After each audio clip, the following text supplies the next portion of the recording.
안녕하세요. 가장 빠른 경제뉴스 목돈연구소 박연미입니다. 하림의 HMM 매각이 불발됐습니다. 하림과 정부 측은 어젯밤 12시까지 협상을 벌였지만 매각 후 경영 주도권에 대한 이견을 좁히지 못했습니다. 하림은 산은과 정부가 보유 지분을 팔면 영구채만 가진 채권자이니 과도한 경영 개입은 곤란하다는 입장이었지만 정부는 해운 산업의 비중이 큰 만큼 매각 후에도 경영 감시가 필요하다고 맞서왔습니다. 그 사이 해운 업황은 더 나빠졌는데요. 오늘 이 소식 자세히 전해드립니다. 2월 7일 수요일 박연미의 목돈연구소 개장합니다. 에픽하이 원. 새벽에 축구 보셨어요? 보내주셨네요. 소희정님. 새벽에 축구 보다가 소리 한번 질렀죠. 소리 지를 생각에 이불까지 준비했는데 이불 속에 분노만 질렀습니다. 너무 피곤합니다 하셨는데 우리 선수들이 지난번 경기가 너무 힘들었어요. 연장에 연장까지 하는 그런 경기는 없잖아요. 지난번에 너무 힘들었다. 그리고 우리가 영화를 많이 찍었잖아요. 4강까지 오면서 99분에 한 골 넣고 97분에 한 골 넣고 막 이런 식이니까 힘들만 했습니다. 선수들 열심히 했는데 좀 아쉽긴 했죠. 이은주님, 내일 아이 초등학교 졸업식이라 꽃다발을 찾아보니까 가격이 너무 비싸서 결정을 못하겠어요. 그래도 졸업식이니까 생화로 해야겠죠. 저도 이거 고민될 것 같아요. 요즘 꽃다발이 진짜 비싸더라고요. 한 5만 원 줘도 옛날같이 풍성하다 이런 느낌이 없는데 그래도 졸업식이니까 한 번쯤. 그리고 국내 화훼 농가들이 굉장히 어렵답니다.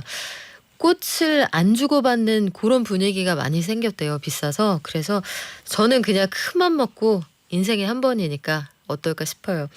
저희 매일 오전 11시에 찾아옵니다. 가장 빠른 경제뉴스 SBS 박연미의 목돈연구소고요.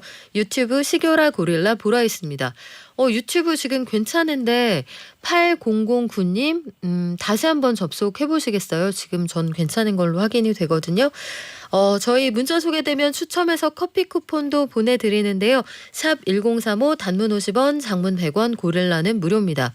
오늘도 시황 보고요. 일타경제 이슈에서 꼭 알아야 하는 뉴스들 정리해드릴 텐데 수요일마다 부동산 정리하죠. 부동산 연구소에서 어제 청약 마감한 반포의 대단지긴 한데 사실 물량이 그렇게 많지는 않았거든요. 그런데 일반 분양에서 경쟁률이 400대 1이 넘네요. 여기 현황이 어떤지 좀 알아보고요. 신생아 특례 대출 지금 일주일 됐는데 한 2조 5천억 원 정도 신청을 했다고 합니다. 집 사는 것보다 아직까지는 대환이 많다고 하고요.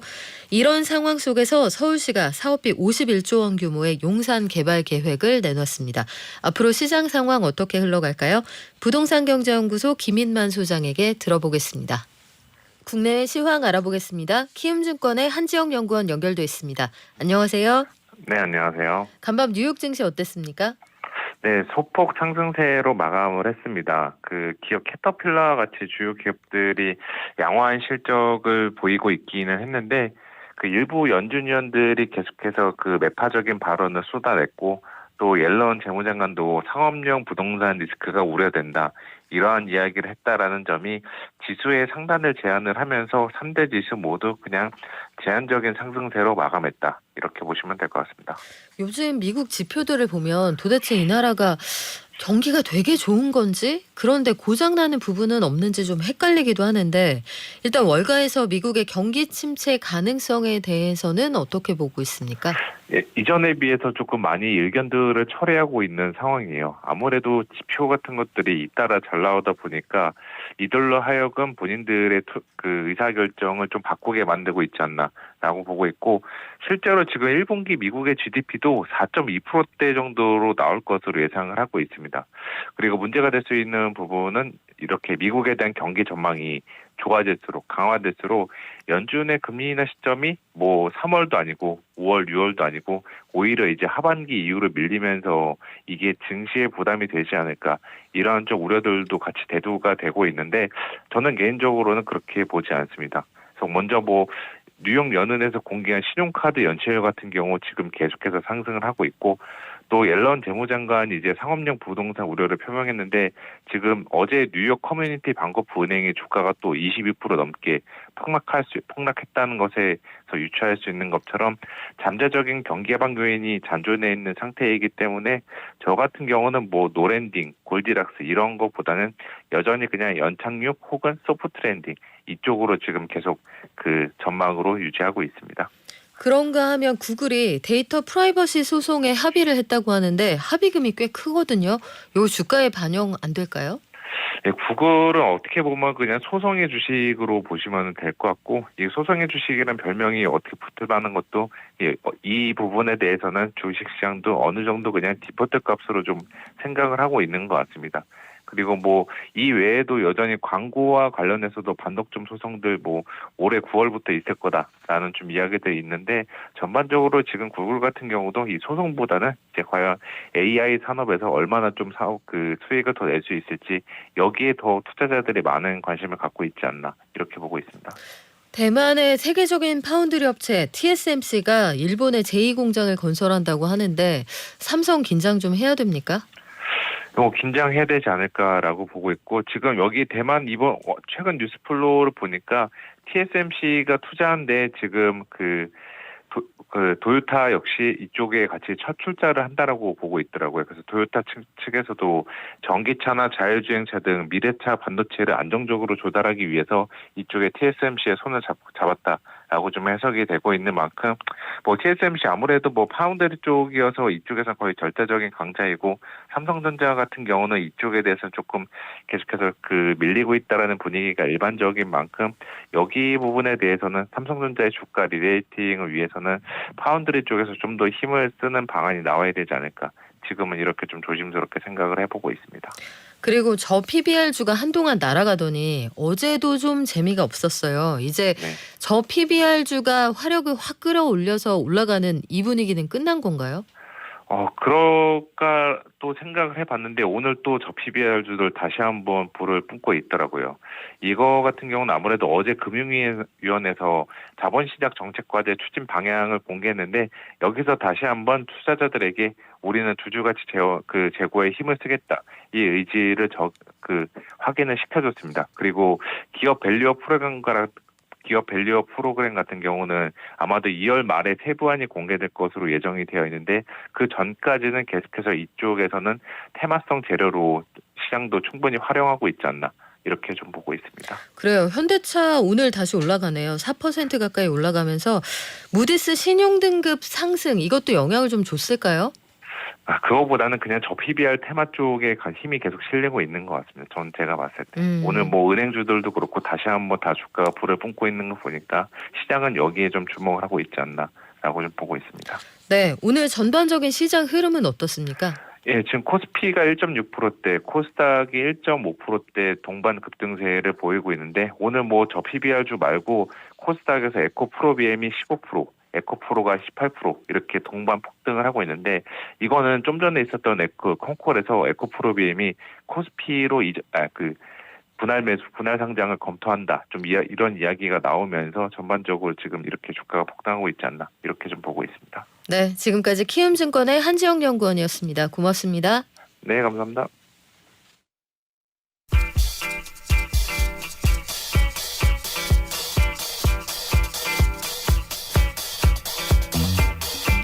놓치면 안 되는 뉴스만 싹 정리합니다. 이타경제 이슈 국민일보 이광수 기자 오셨습니다. 안녕하세요. 안녕하세요. 자, 이광수 기자님, 우리가 지난번에 하림이 H&M 우선 협상 대상자가 됐다고 했을 때 네. 닭이 참치를 이겼다. 네. 이렇게 얘기를 했잖아요. 동원그룹을 물리쳤다. 네. 근데 최종적으로 협상이 결렬이 됐어요. 왜요? 네, 산업은행과 해양진흥공사 해진공이 이제 인수 우선 협상 대상자인 하림 그리고 JKL 컨소시엄과 이제 어제 자정까지 이제 협상을 이제 진행을 해왔는데요. 입장 차이가 있었습니다. 그래서 이 입장 차이를 좁히지 못해서 이 H&M 매각 작업이 원점으로 좀 돌아가게 됐습니다. 이들은 이제 7주 동안 이 협상을 진행을 하면서 대화에 나섰는데 일부 사항에 대해서는 굉장히 상반된 견해가 있기 때문에 최종 결렬됐다. 좀 이렇게 밝혔습니다. 앞서 전해드린 것처럼 이제 하림 컨소시엄이 지난해 12월 진행된 HMM 지분 57.9% 인수전에 6조 4천억 원을 써내서 이제 동원그룹을 제치고 우선협에 이제 선정이 됐었는데요. 이제 뭐 아무래도 이제 이견 차이를 좁히지 못하면서 이제 다시 원점으로 돌아가게 됐습니다. 그 이유는 사실 논란이 됐던 게 하림이 1조 6,800억 원 규모의 이제 연구체 잔여가 있었는데 이거를 좀 주식 전환으로 바꾸는 걸 네. 주식으로 바꾸는 걸 유예해 달라. 이것 때문에 사실 또 이렇게 엎어지는 거 아니냐 이런 얘기 있었잖아요. 이거는 이제 하림에서 이제 뒤로 물러나면서 이제 없던 얘기가 됐었는데 시장에서 나오는 얘기를 보면요, 이 JKL 파트너스의 5년간 주식 보유 조건을 예외로 해달라고 이제 요구를 한 부분이 좀 주요 원인 중에 하나로 꼽히고 있습니다. 이 JKL 파트너스는 이제 돈만 투자를 하고 수익만 내는 이런 사모펀드인데 이 FI라고도 하는데요. 네. 이 재무적 투자자 특성상 적절한 시점에서 이제 보유 지분을 처분을 해서 투자금을 회수해야 되고 그 다음에 출자자들에게 돌려줘야 됩니다. 그래서 이 입장을 좀 고려해달라라고 요구를 했는데 이게 좀 받아들여지지 않았습니다. 이 사는은 이제 이걸 중재하면서 5년은 너무 길고 한 3년 정도로 이렇게 하겠다라는 중재안도 있었는데 해진공이 좀 특별히 좀 부정적인 입장을 보였다라고. 이렇게 5년 동안 갖고 있어야 된다. 네, 이렇게 좀 보인 것으로 알려져 있고요. 그리고 뭐 JKL과 결별해라 뭐 이런 요구도 했다, 이렇게 요구할 바에는 결별해라 이런 요구도 있었던 걸로 이렇게 보도가 나오고 있는데, 그렇게 되면은 이제 하림 측에선 6천억 원 규모의 또 자금 조달해야 되는데 단기간에 이것도 쉽지 않았을 것이다 이런 얘기가 나오고 있고요. 또 중요한 거는 이게 가장 주요한 것 같은데요. HM의 매각 이후에 경영 주도권을 누가 줄 것인지에 대해서도 좀 대립을 했다라고 이렇게 얘기가 되고 있습니다. 하림은 이제 산은과 해진공이 이번에 보유 지분을 매각하고 나면은 이 연구체만 갖고 있기 때문에 그냥 최대 채권자다 너희의 그 주주 그건 그 입장은. 네. 그렇기 때문에 이제 과도하게 경영 개입을 해서는 안 된다라는 이런 입장을 고수했는데요. 반면 매각 측은 그 HMM이 그냥 일반 기업이 아니라 국가 해운 산업에 차지한 역할이 굉장히 크다. 그렇기 때문에 매각 이후에도 일정 부분 관여를 할 필요가 있다라는 입장을 밝힌 것으로 알려졌습니다. 실제로 하림이 오늘 아침에 또 이제 그 입장을 낸 거 보면은 네. 이게 사실인 것 같아요. 하림은 이제 실질적인 경영권을 담보해주지 못하고 이 최대 주주 지분만 갖도록 하면은 어떤 민간 기업이 이걸 뛰어들겠느냐, 좀 이런 얘기를 하면서 이게 사실인 것으로 좀 파악이 되고 있습니다. 자, 6조 4천억 원 들여서 저희가 사기업이지만 실질적인 공기업 느낌을 내야 합니다. 요거 받아들이기 어렵다 이런 뜻이잖아요. 네.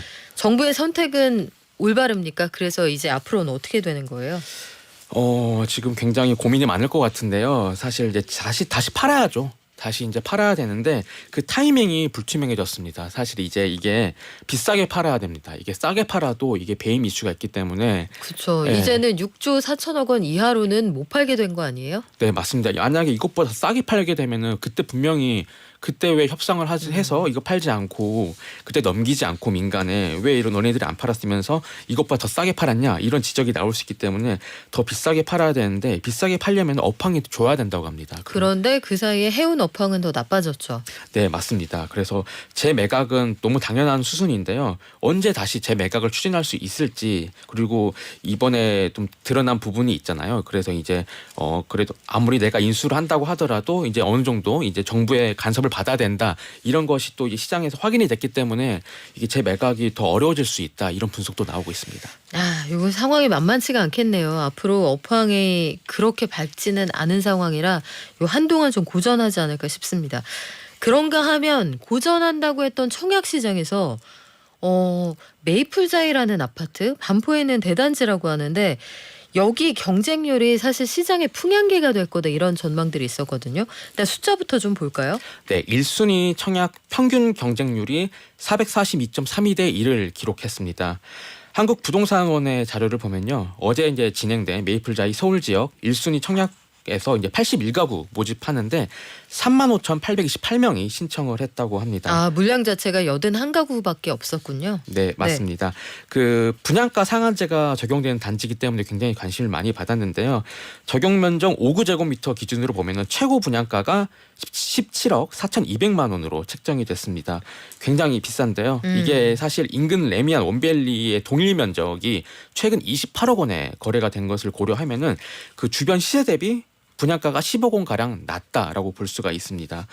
그래서 이게 로또 청약이다 뭐 이런 얘기가 나오면서 굉장히 인기가 많을 것이다라는 얘기도 있었는데요. 실제로 굉장히 많이 몰린 것으로 지금 파악이 되고 있고 가장 많은 28가구를 모집한 4구 A형 같은 경우에는 15,954명이 몰려서 경쟁률이 569.79대 1을 기록을 했습니다. 네. 한 가구를 공급한 5구 A형 같은 경우에는 3,574명이 몰렸고요. 두 가구가 배정된 5구 B형 같은 경우에도 6,635명이 신청을 했습니다. 그 외 나머지 5개 평형별 경쟁률도 124.17대에서 292대 1까지 올라가면서 굉장히 높은 경쟁률을 보였다라고 이제 분석이 되고 있습니다. 그래요. 여기 관련해서 자세한 소식은 저희가 잠시 후 부동산 연구소에서 다시 한번 들여다보겠습니다. 그런데 여기도 고분양가 6천만 원이 넘잖아요. 평당 네. 분양가가. 근데 여기에도 만족할 수 없다. 최근 2, 3년 동안 공사비가 치솟아서 조합과 시행사 간의 갈등이 크다는 곳들이 많지 않습니까? 네. 소송까지 가거나 아주 공사가 완전히 중단되기도 하는데 요거 해법을 정부가 어떻게 찾아본다는 입장이죠? 네, 맞습니다. 박상우 국토교통부 장관이 어제 이 공사비 상승이 불가피한 현실을 인정을 하고 해법을 찾겠다라고 밝혔습니다. 어제 이제 서울 강남구 건설회관에서 열린 건설업 유관 단체들과 간담회 이후에 이 브리핑에서 얘기한 건데요.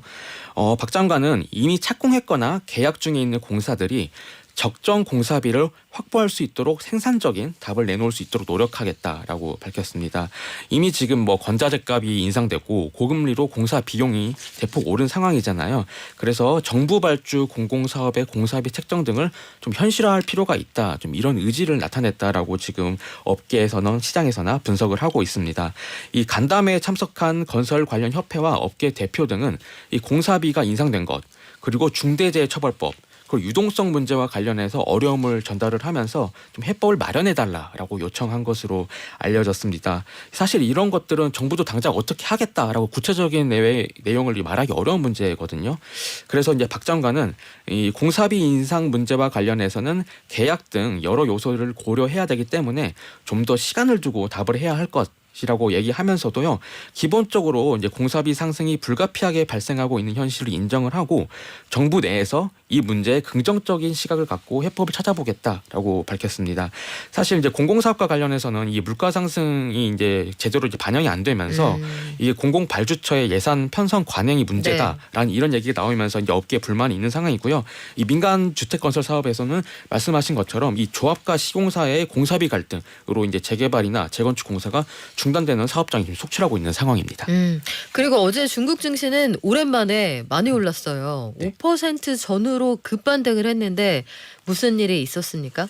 이게 사실 중국 당국이 투자 심리 회복을 위해서 지금 온 힘을 기울이는 상황이 많잖아요. 그런데 유의미한 반등이 없었습니다. 그래서 시장의 신뢰를 얻지 못했다 뭐 이런 얘기도 나왔었는데 이 시진핑 중국 국가주석이 직접 나설 것이다 이런 전망 때문에 급반등한 것으로 지금 해석이 되고 있습니다.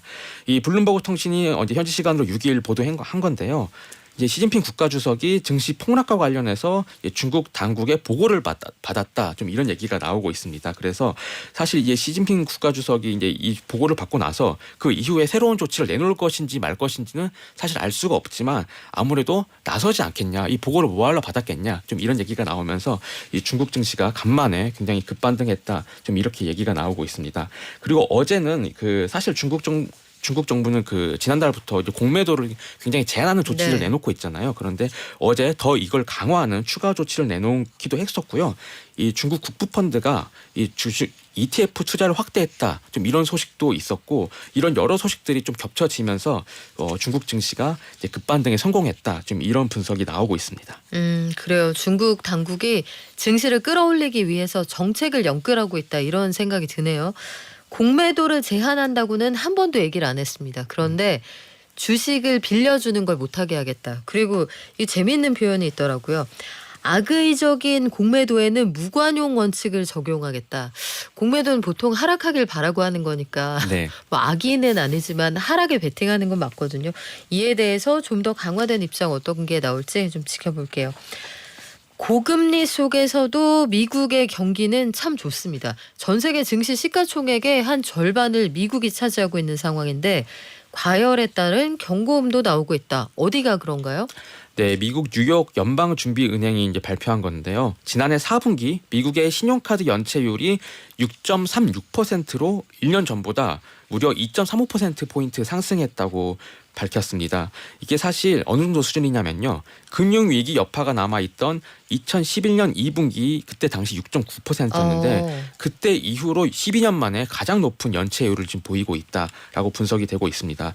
특히 18세에서 29세의 청년층 카드 연체율이 거의 10%에 가까울 정도로 9.65%로 집계가 됐고 30대 연체율도 8.73%로 굉장히 높게 집계가 됐습니다. 작년 4분기 미국 가계 전체 신용카드 부채는 1조 1,290억 달러로 1년 전보다 1,430억 달러 늘어난 것으로 집계가 됐습니다. 주택담보대출, 자동차 대출 연체율도 같이 늘어났고요. 가계대출도 계속 늘어나는 추세라고 파악이 되고 있습니다. 이와 관련해서 뉴욕 연은은 신용카드와 자동차 대출 연체 전환이 팬데믹 이전 수준으로 지금 지속해서 오르고 있다라고 짚으면서 이 젊은 층과 저소득층의 부담이 지금 크게 오르고 있다. 그 이유는 이제 고금리 때문이다라고 얘기를 하고 있습니다. 그것도 한몫하는 것 같아요. 미국의 빅테크들이 내놓고 있는 서비스 중에 BNPL이라는 게 있잖아요. 네. Buy Now, Pay Later. 이게 말이 좋지 외상이란 뜻이에요. 일단 사고 나중에 갚아. 근데 나중에 못 갚는 사람이 그만큼 많다는 뜻입니다. 그래서 일단 사고 나중에 못 갚거나 일단 꾸고 나중에 못 갚은 대표적인 게 상업용 부동산 대출이잖아요. 이것도 미국 지역 은행들을 좀 어렵게 하는 요인이라면서요? 네, 지금 대표적으로 거론되는 지역 은행이 뉴욕 커뮤니티 뱅코프가 지금 거론이 되고 있습니다. 그래서 일각에서는 파산 우려까지 지금 제기가 되고 있는데요. 어제 이제 간밤에 주가가 굉장히 또 급락하면서 이거 정말 문제 있다, 무슨 일이 있는 거다, 좀 이런 시장의 관측이 나오고 있습니다. 이제 그 뉴욕 커뮤니티 뱅코프 NYCB가 이제 지난달 31일 실적 발표를 하면서 작년 4분기 예상치 못한 순손실을 기록한 것을 또 발표를 했고요. 배당금을 대폭 삭감을 하겠다라고 예고를 하면서 지난주에만 주가가 40% 넘게 폭락한 적이 있습니다. 네. 그리고 신용평가사 피치가 이 NYCB의 신용등급을 트리플 B에서 BBB 마이너스로 한 단계 낮춘 것도 사실 굉장히 시장에서 악영향을 줬다 이렇게 분석이 되고 있는데요. 피치 같은 경우에는 이 신용등급을 낮추면서 이 두 건의 상업용 부동산 대출과 관련한 손실 그리고 대손 충당금을 증가와 관련해서 좀 문제가 있다 이런 것들을 반영했다라고 이렇게 얘기를 했습니다. 그래서 이제 뱅크런 우려가 항상 있기 마련이잖아요. 네. NYCB 경영진은 이제 실적 발표할 때 당시에는 그 예금 감소가 지난해 4분기 기준으로 2%에 불과하다. 그렇기 때문에 뱅크런 가능성은 없다라고 지금 이렇게 얘기를 한 상황이고 금융 당국 그리고 은행 측도 마찬가지로 이런 위기 확산 가능성은 차단을 하고 있는데요. 아무래도 이제 상업용 부동산 시장이 특히 미국에서 굉장히 좋지 않다라고 얘기가 되고 있고 국내 그 증권사나 운용사들도 투자한 것들이 많은데 여기서 손실이 많이 발생하고 있다 이런 뉴스들도 많이 나오고 있거든요. 그래서 아마 현지 이제 지역 은행들도 굉장히 이것 관련해서 어려움을 겪고 있다. 좀 이렇게 파악이 되고 있습니다. 미국 경제가 뜨거운 건 맞는데 이게 온돌은 지나치게 뜨거워서 예전에 온돌이 잘못 갈리면 장판이 타거든요. 이쪽은 장판이 타고 다른 쪽은 완전히 냉기가 돌고 그런 상황이군요. 유럽은 어떻습니까? 네, 유럽 같은 경우에도 좀 아직까지 좋지 않은 상황입니다. 소매 판매가 시장 예상보다는 더 큰 폭으로 줄었다고 합니다. 현지 시간으로 6일 유럽연합 통계당국인 유로스타트가 발표한 자료를 보면요. 지난해 12월 유로존 소매 판매는 전월보다 1.1% 감소했습니다. 시장 전망치보다 감소폭이 더 큰 상황인데요. 다만 전문가는 유로존의 소매 판매는 올해 들어서는 회복할 가능성은 있다. 좀 이렇게 전망을 하고 있습니다. 인플레이션이 그래도 작년보다는 올해가 완화되고 있는 상황이고 유로존의 임금 인상으로 소득이 증가하면서 아무래도 올해부터는 소매 판매가 회복되기 시작할 것이다. 이렇게 전망을 하고 있습니다. 유럽도 소매 판매 안 되긴 마찬가지인데 이쪽은 주가가 연일 사상 최고치입니다. 우리하고 좀 다르죠. 마지막으로 페이스북을 운영하는 메타가 앞으로 인공지능으로 만든 이미지에는 꼬리표를 붙일게요 라고 했어요. 왜요? 네, 그 이유가 지금 세계적으로 중요한 선거가 치러지는 게 지금 시점이잖아요. 그렇기 때문에 이런 그런 AI로 만들어진 이미지에는 AI로 만들어졌다고 이제 우리가 모두 알 수 있게 이런 식별하는 이런 라벨을 붙이겠다 이렇게 얘기를 하고 있습니다. 지금 사람과 그리고 합성 콘텐츠 AI가 지금 경계가 지금 모호하잖아요. 그래서 전문가들은 알아볼 수 있지만 그렇지 않은 사람들은 알아볼 수 없기 때문에 이런 것들이 사람들의 판단 이런 거에 좀 영향을 미칠 수 있고 사실 워낙 또 딥페이크 이미지의 규제가 필요하다 이런 목소리가 뭐 백악관까지 나서도 얘기가 나오고 있기 때문에 이런 부분들을 지금 메타가 먼저 선제적으로 우리가 자체적으로 만든 AI뿐만이 아니라 외부에서 만들어진 AI 도구도 이제 기술을 활용해서 잡아내겠다 좀 이런 얘기를 하고 있습니다. 규제당하기 전에 애쓰는 모습을 보여주겠다 이런 얘기군요. 지금까지 일타경제 이슈 국민일보 이광수 기자였습니다. 고맙습니다. 감사합니다.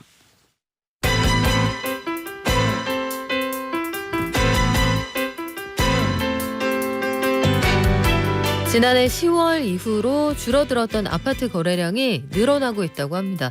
소폭 늘어나는 추세가 이어질까요? 그리고 신생아 특례대출 아직까지는 대환대출이 많지만 이걸 발판으로 삼아서 새로 집을 마련하시는 분들도 좀 계시는 것 같고요. 서울시는 이 와중에 총 사업비 51조 원짜리 용산 개발 사업을 한다고 합니다.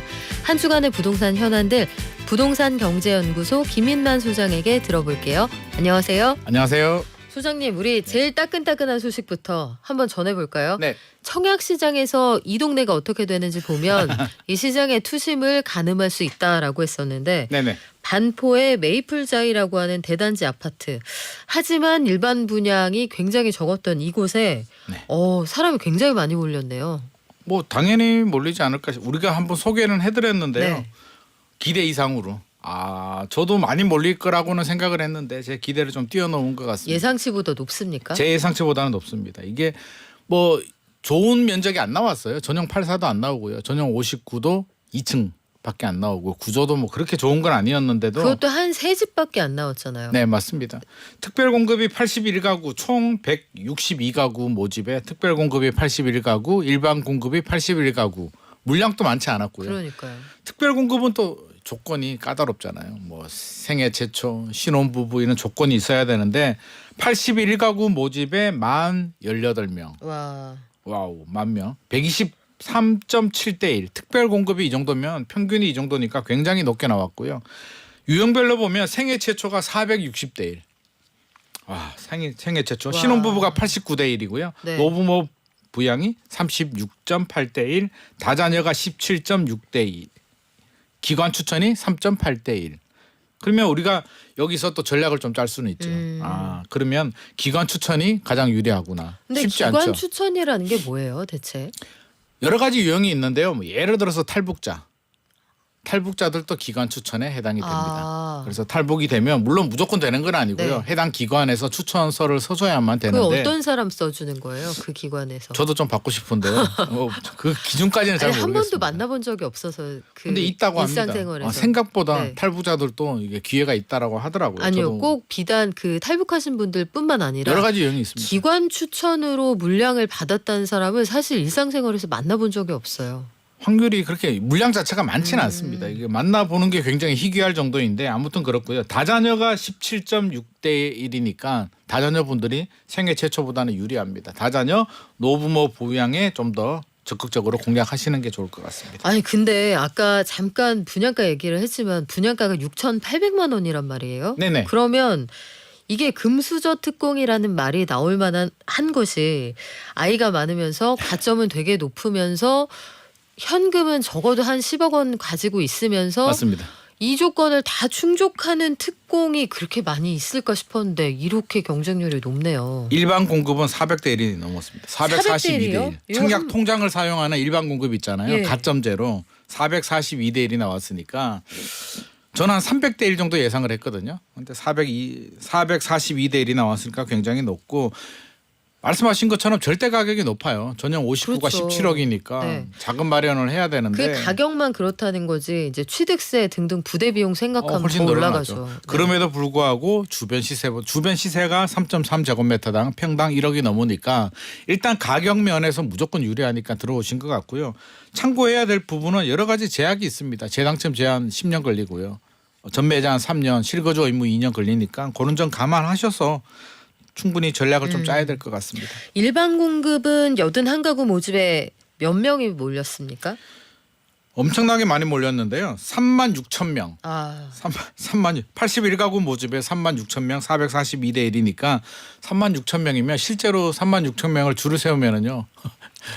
굉장합니다. 상상하기 어려운 숫자죠. 중소도시 인구 정도 되니까 굉장히 많이 몰렸다 정도 생각하시면 되고 이 정도면 전교 1등 해도 안 되고요. 그냥 강남구에서 1등 정도 해야 당첨되지 않을까 싶습니다. 전형 59A는 딱 한 가구 모집인데 네. 여기도 3,500명. 야. 3,574명이 네. 몰렸고요. 전형 59B는 두 가구 모집에 6,635명이 몰렸습니다. 둘 다 저층이라서 사람들이 전통적으로 굉장히 선호하는 형태는 아닌 것 같은데. 아닌데도 불구하고 가격이 저렴하니까 결국에는 가격이 확실히 저렴하면 모든 걸 뛰어넘습니다. 자, 입지와 가격이라는 게 다시 한번 확인이 됐어요. 네네. 그러면 시장에서 대기하고 있는 수요나 투심이 완전히 사라진 건 아니라는 걸 다시 확인할 수가 있는데 다 그런 건 아니잖아요. 맞습니다. 청약 시장이 정말 극과 극이던데요. 이게 청약 시장이 좋아서 이렇게 높은 결과가 나온 게 아니고요. 그냥 메이플자이의 경쟁력입니다. 입지가 반포자이 위에 있으니까 뭐 최고급 부촌의 가격이 한 30-40% 저렴하니까 이거는 안 할 수가 없는 거고요. 이걸 가지고 우리가 오판을 하면 안 됩니다. 아, 청약 시장이 좋아지는구나. 투자 심리가 굉장히 살아나는구나가 아니라 오죽하면 이제 옥석 가리기가 확실히 들어간 거죠. 아, 그냥 다른 거 안 할래. 진짜 확실한 것만 할래라는 성향이 강해졌다는 거고요. 이게 좋은 시그널은 아닙니다. 다른 단지들을 보면 평택에도 브레인시티에 이제 아파트가 모집을 했는데요. 712가구 모집에 112명밖에 신청을 하지 않았고요. 미달이네요. 미달이죠. 네. 미달이죠. 부산 수영구 민락동의 아파트는요. 더합니다. 1단지 49가구 모집에 3명.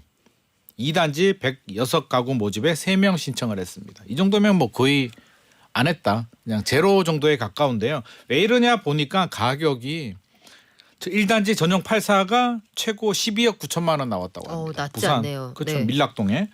해운대도 아니고요.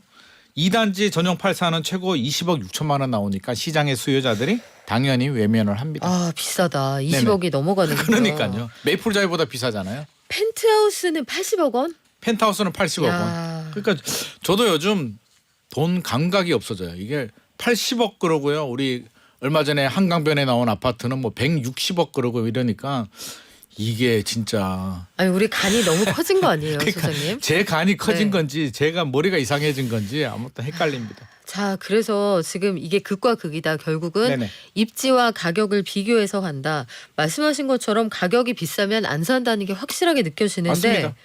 그런데 1월에 아파트 거래량이 좀 늘었어요? 1월 거래량은 늘어났습니다. 제가 그래프 하나 가지고 왔는데요. 네. 1월 거래량이 1,732건이 나왔습니다. 12월이 1,825건인데 요 수치만 보면 1월이 줄어들었네라고 하는데요. 네. 이게 우리가 30일 계약하고 30일 이내 신고를 하면 되니까 아직 신고가 안 들어온 물량들이 많겠죠. 그래서 시점은 2월 6일 시점이기 때문에 좀 감안을 한다면 2,000건은 훌쩍 넘을 것 같고요. 제 생각에는 2,000 중반 후반까지도 올라갈 것 같고 이런 추세라면 2월은 더 많이 한 3,000건 가까이 가지 않을까 저는 조심스럽게 예측을 해봅니다. 그러면 작년의 거래량하고 비교를 해보면 네. 작년에 상반기에 집값이 제법 좀 높은 속도로 그렇죠. 올라가고 있었던 2월과 3월의 거래량이 각각 2,457건, 맞습니다. 2,983건이었거든요. 네네. 그럼 지금 그 분위기로 간다는 뜻이에요? 지금은 따라가고는 있는 것 같습니다. 뭐 여러 가지 이유가 있는데요. 네. 일단 12월에 뭐가 발표됐냐면 미국에서 기준금리 뭐 3번 내릴 수 있다라는 시그널이 나오니까 투자 심리에 영향을 주면서 1월에도 조금 영향을 준 것 같고요. 1월에 대책이 몇 개 발표가 됐잖아요. 일십 대책 뭐 안전진단 받지 않고 재건축 진행할 수 있게 해주고 주택수도 빼주고 큰 효과는 아니지만 그래도 약간의 효과는 분명히 있는 것 같고요. 또 GTX 연장 신서울 호재 나오면서 해당 지역들 영향을 줬고 1월 29일에는 또 신생아 대출 특례 나오면서 아마 2월에도 이런 흐름이라면 작년처럼 갈지는 조금 지켜봐야 되겠지만 저는 이런 흐름을 또 따라가지 않을까 싶은데 문제는 이게 뭐 대세 상승? 계속 막 올라가는 분위기는 아니고 작년하고 좀 비슷하게 좀 반등을 하다가 또 결국에는 이거 따라가도 되나? 의 한계를 또 넘지는 못하지 않을까 싶습니다. 근데 작년하고 올해하고 결정적인 차이가 있다면 하반기에 그래도 금리가 좀 명시적으로 내려가지 않겠느냐 이 조건이 좀 달라지잖아요. 가주면 참 좋겠는데요. 진짜 내려가야 되는 부분이고요. 제가 걱정하는 부분은 자 금리가 내렸습니다. 0.25 정도 내리면 아마 거래량이 조금 더 늘어날 거예요. 아 이제 금리 내리는구나. 거래량이 늘어나는데 제일 제가 우려하는 부분은 자 금리가 내렸습니다. 그래서 거래량이 한 2달, 3달 늘어나다가 멈췄을 때 또는 거래량이 줄어들었을 때 그때는 원인이 지금 모든 원인이 금리잖아요.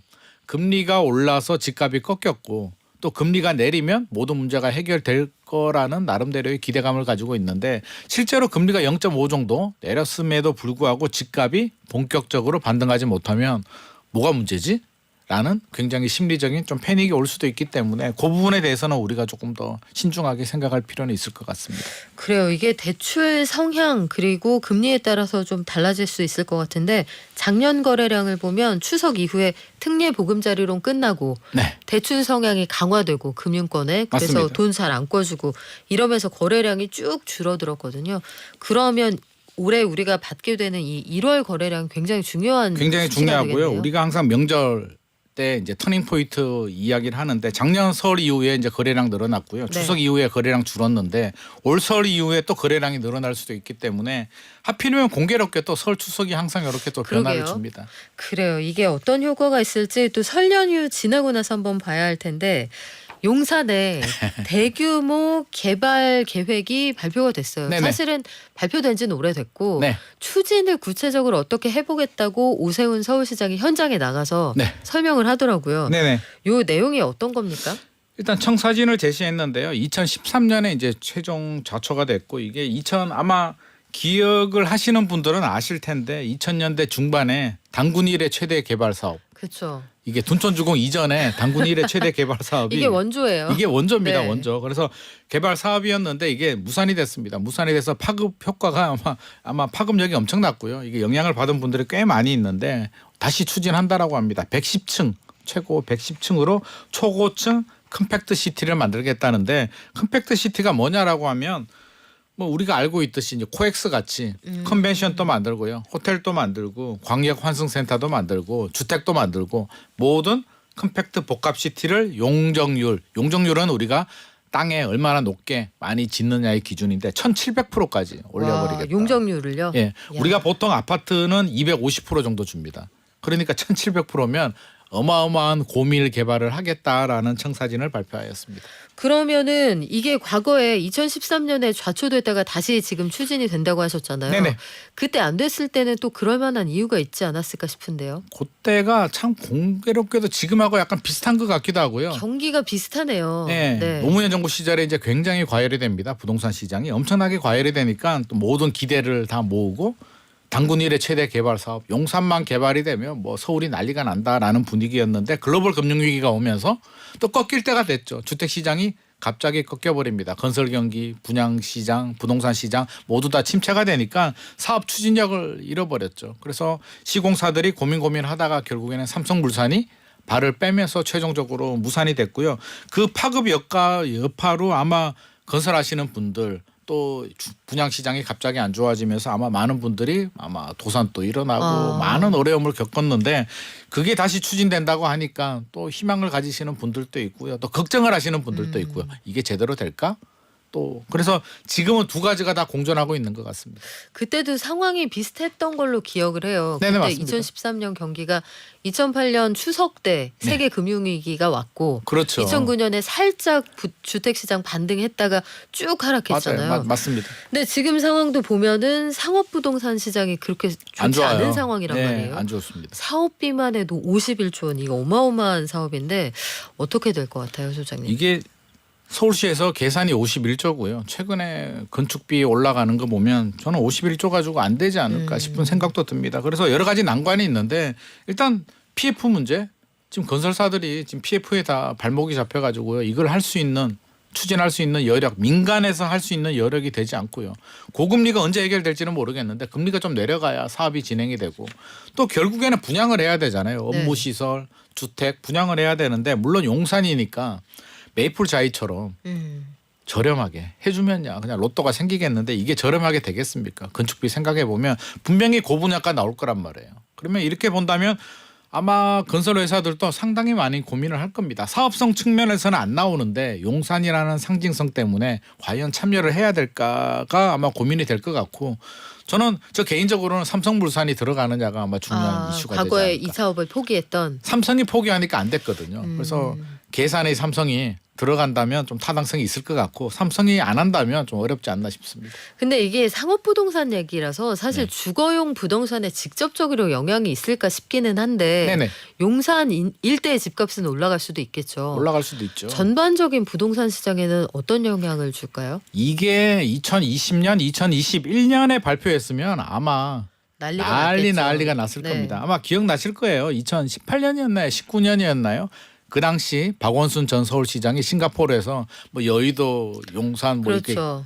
개발한다라는 발표도 아니고 기자한테 살짝 얘기했다가 그냥 난리가 나고 그냥 무산돼 버렸던 경우가 있었는데 그런 분위기라면 이거는 난리가 나는데 요즘 분위기가 그렇게 흥분하는 분위기는 아니고요. 좀 차분하게 냉정하잖아요. 그래서 그렇게 흥분하지 않고 이게 발표가 며칠 전에 나왔거든요. 저도 엠바고가 걸려가지고 그 전날에 얘기는 들었는데 뭐 분위기가 좀 그렇더라고요. 그래서 현장 부동산에 물어보니까 예전 같으면 전화통 그냥 불나고 그냥 업무가 마비될 정도인데 지금은 전화가 별로 없다라고 이야기를 하더라고요. 그래서 반응이 예전 같지는 않은 것 같습니다. 그래요. 아직 시장이 조심스럽게 지켜본다 이런 느낌이 있는데 전세 시장은 가격이 좀 올라가는 모양이에요. 최근에 계약갱신 청구권이 있는데 이거 안 쓰고 네. 그냥 제가 좀 알아서 올려드릴게요 해서 얹어주면서 재계약하는 세입자들이 늘어난다. 이게 왜 그렇습니까? 왜 그러냐면 전략이 있습니다. 다 전략인데요. 오. 왜냐하면 작년 3분기까지는 전세 가격이 내려갔습니다. 전세 가격이 좀 내려가긴 했는데 0.8에서 2.5% 정도 내려갔어요. 내려가면 세입자 입장에서는 전세금을 돌려받는 거잖아요. 그렇죠. 당연히 계약갱신 청구를 할 필요가 없죠. 4분기에는 늘어났어요. 0.9%. 평균 510만 원 정도 늘어났는데 이게 평균이긴 합니다만 그러면 세입자 입장에서는 생각을 하죠. 510만 원 올려줄까? 아니면 지금 계약갱신 청구를 한 번 사용할 수 있잖아요. 그게 사용할까? 5%입니까? 네, 5% 이내로. 근데 지금 사용하기에는 아쉽다. 왜 아쉽냐면 지금 여러 가지 상황을 고려하니 입주 물량이 줄어들잖아요.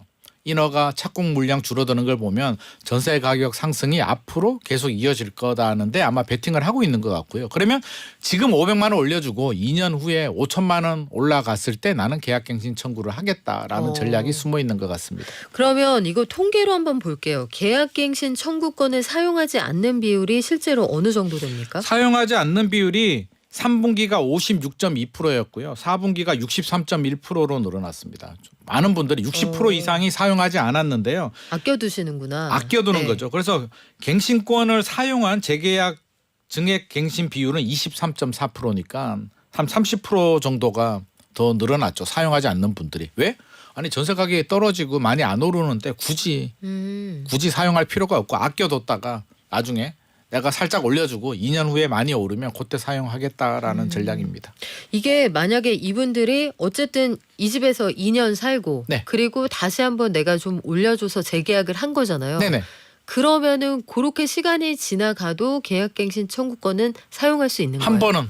번은 무조건 사용할 수 있으니까 이 마지막 카드를 지금 아껴두고 있는 겁니다. 아 그러면 세입자들은 향후에 전세 가격이 올라가는데 베팅하고 있다. 그렇죠. 근데 이게 동네마다 온도 차이가 되게 커요. 소장님. 동네마다 다르죠. 네. 네, 모든 지역이 똑같을 수는 없고요. 전세 가격도 바라보는 관점에 따라서 다른데 빌라 오피스텔이 많이 몰려 있는 지역들은 여전히 어려운 부분도 있고요. 오피스텔도 또 올라가는 지역들도 있습니다. 아, 그렇습니까? 그래서 어디가 지역마다 그래요? 전체적으로 강남 쪽은 뭐 그렇게 내려가지는 않고 있습니다. 그래서 인기 지역들 역세권에 역전세, 깡통전세 우려가 없는 지역들은 그렇게 떨어지지 않고 있고요. 또 반대로 또 역전세 우려가 있는 이런 강서구라든지 인천 지역들은 또 약세를 보이고 있기 때문에 이거는 제가 평균 통계를 말씀드리는 거고요. 모든 지역의 공통적인 사항은 아닙니다. 그래서 그렇죠. 자기가 사는 지역에 입주 물량이 얼마나 되는지 전세 가격 흐름이 어떻게 되는지를 체크를 하고 많이 올랐다 그러면 계약갱신 청구하시는 게 맞고요. 안 올랐다 그러면 굳이 할 필요가 없을 것 같습니다.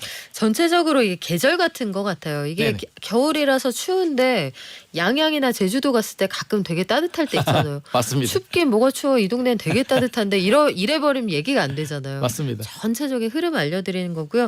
우리 통계 마지막으로 주간 단위 아파트 가격 어떻게 변했는지 짧게 전할까요? 주간 통계는 하락폭이 소폭 확대가 됐습니다. 전국은 마이너스 0.01%포인트 확대가 됐고요. 서울은 마이너스긴 합니다. 전체가 마이너스 0.06, 0.05%에서 조금씩 떨어지고는 있는데요. 서울 지방은 0.02%포인트 하락폭이 확대가 됐기 때문에 그렇게 좋은 상황은 아니다. 하지만 통계는 통계일 뿐이다. 지역마다 다 편차는 있습니다. 네, 지금까지 부동산경제연구소 김인난 소장이었습니다. 고맙습니다. 감사합니다. 안현경님, 방송에서 저희가 벚꽃 배당하는 종목들 알려드려서 몇 주 사보셨는데 뿅 올랐대요. 아, 반갑네요. 오랜만에 올랐다는 소식. 다른 주식들도 많이 올라가면 좋겠어요. 그리고 김현민님, 오늘 생일이세요? 축하드립니다. 저희 끝곡으로 아이유의 블루밍 들려드리면서 물러갈게요. 내일도 오전 11시에 오겠습니다. 고맙습니다.